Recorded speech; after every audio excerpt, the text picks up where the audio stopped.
Salut les filles, je vous retrouve aujourd'hui pour une nouvelle vidéo bikini avec Sissi. Donc aujourd'hui on va aborder un sujet des plus importants.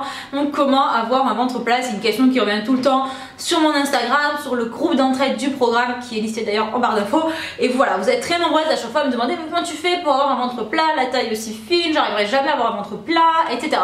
Donc dans cette vidéo en fait je vais vous aider déjà à savoir pourquoi vous n'avez pas un ventre plat, et surtout je vais vous donner 10 conseils qui marchent à tous les coups. C'est pas dans la poudre de perlimpinpin, c'est des conseils de bon sens mais qui vraiment sont efficaces à 100%. C'est sûr que si vous les appliquez vous allez retrouver un ventre plat, c'est évident. Donc voilà, je vous laisse regarder la vidéo et on va tout de suite commencer avec le premier conseil.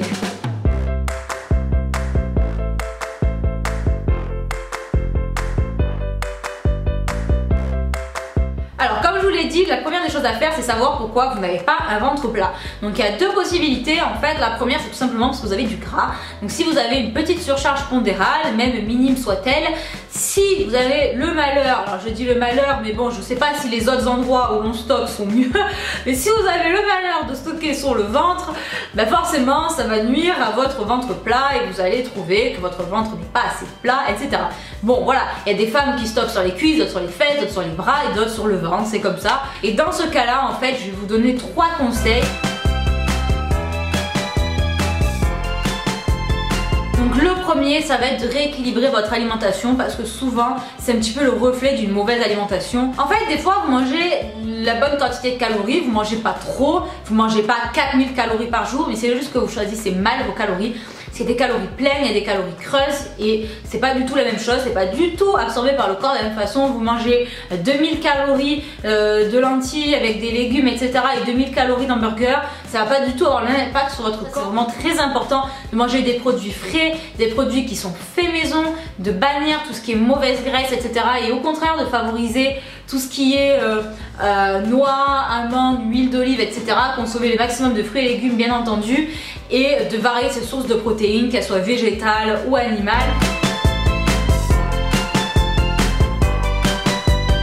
Deuxième conseil que je peux vous donner, ça va être d'associer à ce régime équilibré un petit peu de cardio. Donc le cardio ça ne fait pas des miracles, c'est pas forcément indispensable à une perte de poids, mais c'est très bon pour la santé. Ça va augmenter votre métabolisme de base, ça va vous faire une dépense énergétique momentanée quand vous allez courir, faire du vélo, du roller, etc.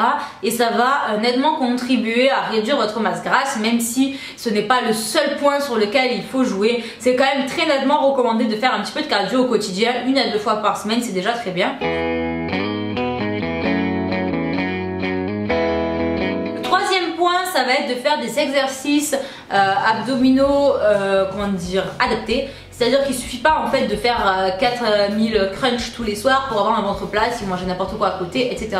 Mais néanmoins, faire du gainage, faire, si vous le souhaitez, des levées de jambes, ce genre d'exercice, ça va vraiment solliciter toute votre ceinture abdominale, notamment les transverses qui sont les muscles profonds qui vous permettent d'avoir un ventre plat, et ça va vraiment vous permettre de garder un ventre gainé, voilà, d'obtenir un ventre plat le plus rapidement possible. Donc à associer avec du cardio, c'est vraiment le trio gagnant pour celles qui ont un petit peu de gras sur le bidon. Alors ensuite, les conseils suivants, ça va être plus destiné aux filles qui sont minces, qui n'ont pas forcément de gras sur le ventre, mais qui trouvent qu'elles n'ont pas un ventre plat pour autant. Et en fait, c'est très simple. C'est tout simplement parce que vous avez le ventre qui est gonflé. Et ça m'est arrivé à une époque, voilà, d'avoir le ventre gonflé du matin au soir, parce que d'avoir le ventre gonflé quand on vient de manger c'est normal, mais de l'avoir en permanence, non, c'est pas normal. On ne doit pas avoir un bide de femme enceinte de 4 mois du matin au soir. C'est qu'il y a quelque chose qui va pas. Très souvent c'est associé en fait avec des problèmes de constipation et ce genre de choses. Donc oui, c'est un sujet très glamour que j'aborde aujourd'hui, mais les deux vont souvent ensemble. Donc la première des choses à faire, ça va être de boire suffisamment. Ça va pas être de boire 10 litres par jour, c'est pas ça qui va vous faire avoir un ventre plat, mais néanmoins de boire suffisamment, ça va vous permettre d'avoir un bol alimentaire suffisamment hydraté et ça va contribuer à éviter la constipation.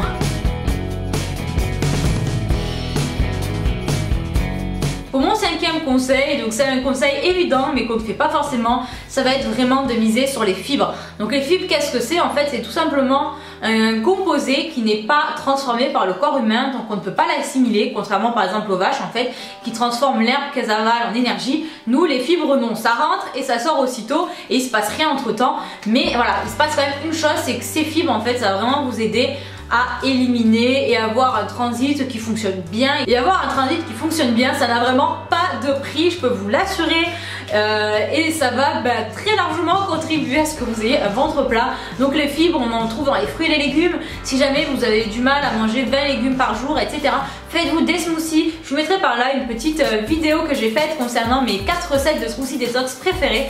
Et ça, c'est vraiment la meilleure des solutions pour manger vos fruits et légumes crus. Mais on l'oublie souvent en fait, mais les fibres, il n'y en a pas que dans les fruits et les légumes. Il y en a aussi énormément dans les légumineuses. Et moi, je trouve qu'à tort, elles ont une mauvaise réputation. C'est vrai qu'on parle de suite aux flageolets. Ouh là là, les flageolets pour l'intestin, non, c'est pas très bon. En fait, moi, je trouve que les légumineuses, ça fait partie des produits qui sont les plus riches en fibres et ça aide vraiment à avoir un bon transit. Par exemple, des pommes de terre, vous pouvez manger des fèves, vous pouvez manger des lentilles, vous en mangez régulièrement et ça va vraiment contribuer à avoir un transit efficace, régulier, qui n'est pas paresseux, et donc vous allez de suite voir une différence sur votre ventre, ça je peux vous le garantir.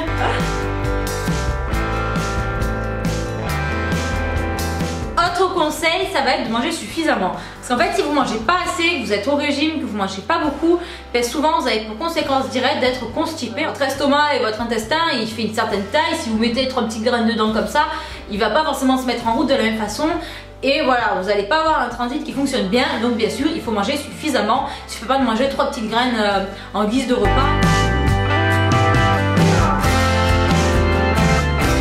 Alors, autre conseil que je peux vous donner, et en fait c'est assez évident mais personne ne le fait, c'est arrêter les boissons gazeuses. Alors arrêtez, vous pouvez boire un coca de temps en temps, ça va pas vous tuer, mais de boire du coca, même light en fait, toute la journée, c'est des bulles et ça vous remplit le ventre de gaz, et comme vous en doutez, c'est pas ça qui va contribuer à ce que vous ayez un ventre tout plat, tout fin. Alors après, avant-dernier conseil, mais vraiment pas des moindres. Donc là, les paresseuses vont se dire oh non, mais si, il faut faire du sport. Donc déjà, c'est bon pour votre santé, votre ligne, tout ce que vous voulez, mais c'est aussi excellent pour votre système digestif, puisqu'en fait le sport, ça active votre digestion, etc. Ça fait travailler vos intestins et tout votre appareil digestif, en fait, ce qui fait en faisant du sport régulièrement, vous allez avoir un transit qui va vraiment s'améliorer. Et ça, je peux vous l'assurer, c'est du testé, c'est de l'approuver. Et voilà, par exemple, vous prenez un vélo d'appartement, vous faites une demi-heure de vélo d'appart tous les soirs devant la télé, devant la scène de ménage. Voilà, c'est vite casé, devant les infos, c'est pile poil la durée et vous allez voir, ça va vraiment aider votre transit. Ensuite, donc avant-dernier point, et là c'est vraiment mon expérience personnelle, c'est un conseil perso que je vous donne, ça va être de miser sur les tisanes. Donc ça va pas être forcément celle où il y a écrit digestion en gros, mais ça va être tout simplement de consommer des infusions, des tisanes à la fin du repas, donc pas 10 litres, mais une petite tasse. Moi je trouve que ça aide vraiment la digestion, notamment quand je vais dehors, quand on mange un peu trop, que c'est trop lourd, trop gras, etc. J'ai pas trop l'habitude, donc de suite j'ai le ventre qui est plombé, j'ai l'impression d'avoir une brique dans l'estomac. Voilà, vous buvez une petite tisane et ça aide vraiment la digestion. Après, je vous déconseillerais de boire trop de thé noir parce que ça inhibe en fait l'absorption du fer. Donc buvez plutôt du thé vert éventuellement, ça c'est très bon, puis il y a certaines propriétés amincissantes dedans, même si bon, ça fait pas des miracles non plus. Mais voilà, ça va vraiment vous aider à bien digérer. Et 10e conseil pour finir cette série d'astuces, c'est un conseil qui revient un peu à un des premiers que je vous ai donné, ça va être de faire du gainage. Donc le gainage, c'est très bon en fait dans tous les cas, puisque ça sollicite, comme je vous l'ai dit, notamment les transverses, qui sont les muscles qui participent à avoir un ventre plat, et ça va être le genre d'exercice particulièrement adapté quand on recherche à affiner son ventre, à affiner sa taille, avoir un ventre plat mais pas forcément avoir le six-pack marqué de fou. Donc voilà, faites du gainage les filles, ça pourra pas vous faire de mal, de toute façon ça sollicite également le dos, les épaules, enfin tout un tas de muscles. Voilà les filles, cette petite vidéo conseil est maintenant terminée. Donc comme vous l'avez vu, c'est vraiment des conseils en fait évidents. Il n'y a rien de sorcier, c'est pas de la poudre magique, je vais pas vous dire faites ça pendant 15 jours et vous allez perdre tout le gras que vous avez sur le ventre. Mais voilà, si vous appliquez ces conseils au quotidien, vous allez, mais alors sans aucun doute, voir une amélioration rapidement. Moi je vous retrouve très prochainement dans une nouvelle vidéo bikini avec Cécile, et la prochaine ça sera concernant le nouveau programme, puisque voilà, je l'annonce sur ma chaîne, même si je l'avais déjà dit sur le groupe, mais je suis en train de travailler sur le programme numéro 2 bikini avec Cécile, donc ça sera la suite du précédent programme. Si vous l'avez pas fait, je vous mets les liens en barre d'infos. De toute façon, comme ça vous avez le temps de faire le premier avant que je poste le deuxième. J'espère qu'il vous plaira tout autant. En tout cas, quant à moi, je vous fais de très gros bisous les filles et je vous retrouve très prochainement dans une nouvelle vidéo. Ciao ciao.